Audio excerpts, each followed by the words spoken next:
Sir, ಇವತ್ತ ಯಾರ್ಯಾರು ತಪ್ಪು ಮಾಡಿದ್ದಾರೆ ಅವ್ರ ಮೇಲೆ ಕ್ರಮ ವಹಿಸುವಂಥ ಕೆಲಸ ಗೃಹ ಸಚಿವರು, ಮುಖ್ಯಮಂತ್ರಿಗಳು ನಿನ್ನೆ ವೇದಿಕೆ ಇದನ್ನು ಅಧಿವೇಶನದೊಳಗೆ ಭಾಳ ಸ್ಪಷ್ಟಪಡಿಸಿದ್ದಾರೆ. ಇವತ್ತು ಯಾರ್ಯಾರು ತಪ್ಪು ಮಾಡಿದ್ರೆ ಅವ್ರನ್ನ ಅರೆಸ್ಟ್ ಮಾಡಬೇಕು, ಕಾನೂನು ಪ್ರಕಾರ ಕ್ರಮವನ್ನು ತೆಗೆದುಕೊಳ್ಳಲೇಬೇಕು. BJP ನೋಡ್ರಿ, BJP ಅವರು ನಮ್ಮಲ್ಲಿ ಒಂದು ಉತ್ತರ ಕರ್ನಾಟಕದಾಗ ಒಂದು ಶಾಸ್ತ್ರ ಐತಿ, ಎರ್ಕಣ್ಣವ್ರು ಬಿಡು ಡಕ್ಕಣ್ಣವ್ರು ಅಂತಾರೆ.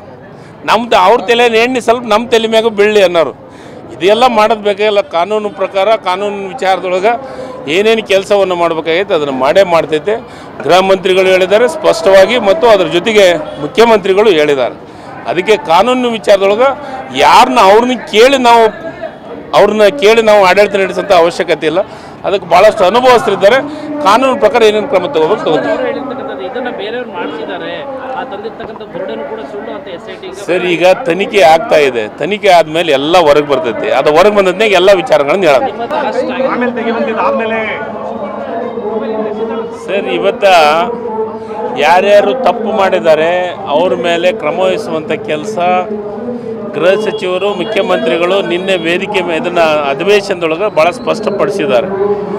ಇವತ್ತು ಯಾರ್ಯಾರು ತಪ್ಪು ಮಾಡಿದ್ರೆ ಅವ್ರನ್ನ ಅರೆಸ್ಟ್ ಮಾಡಬೇಕು, ಕಾನೂನು ಪ್ರಕಾರ ಕ್ರಮವನ್ನು ತೆಗೆದುಕೊಳ್ಳಲೇಬೇಕು. BJP ನೋಡ್ರಿ, BJP ಅವರು ನಮ್ಮಲ್ಲಿ ಒಂದು ಉತ್ತರ ಕರ್ನಾಟಕದಾಗ ಒಂದು ಶಾಸ್ತ್ರ ಐತಿ, ಎರ್ಕಣ್ಣವ್ರು ಬಿಡು ಡಕ್ಕಣ್ಣವ್ರು ಅಂತಾರೆ.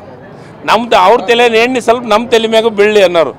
ಇದೆಲ್ಲ ಮಾಡೋದು ಬೇಕಾಗಿಲ್ಲ. ಕಾನೂನು ಪ್ರಕಾರ ಕಾನೂನು ವಿಚಾರದೊಳಗೆ ಏನೇನು ಕೆಲಸವನ್ನು ಮಾಡಬೇಕಾಗೈತೆ ಅದನ್ನು ಮಾಡೇ ಮಾಡ್ತೈತೆ. ಗೃಹ ಮಂತ್ರಿಗಳು ಹೇಳಿದ್ದಾರೆ ಸ್ಪಷ್ಟವಾಗಿ, ಮತ್ತು ಅದರ ಜೊತೆಗೆ ಮುಖ್ಯಮಂತ್ರಿಗಳು ಹೇಳಿದ್ದಾರೆ. ಅದಕ್ಕೆ ಕಾನೂನು ವಿಚಾರದೊಳಗೆ ಅವ್ರನ್ನ ಕೇಳಿ ನಾವು ಆಡಳಿತ ನಡೆಸೋಂಥ ಅವಶ್ಯಕತೆ ಇಲ್ಲ. ಅದಕ್ಕೆ ಭಾಳಷ್ಟು ಅನುಭವಸ್ಥರಿದ್ದಾರೆ. ಕಾನೂನು ಪ್ರಕಾರ ಏನೇನು ಕ್ರಮ ತಗೋಬೇಕು.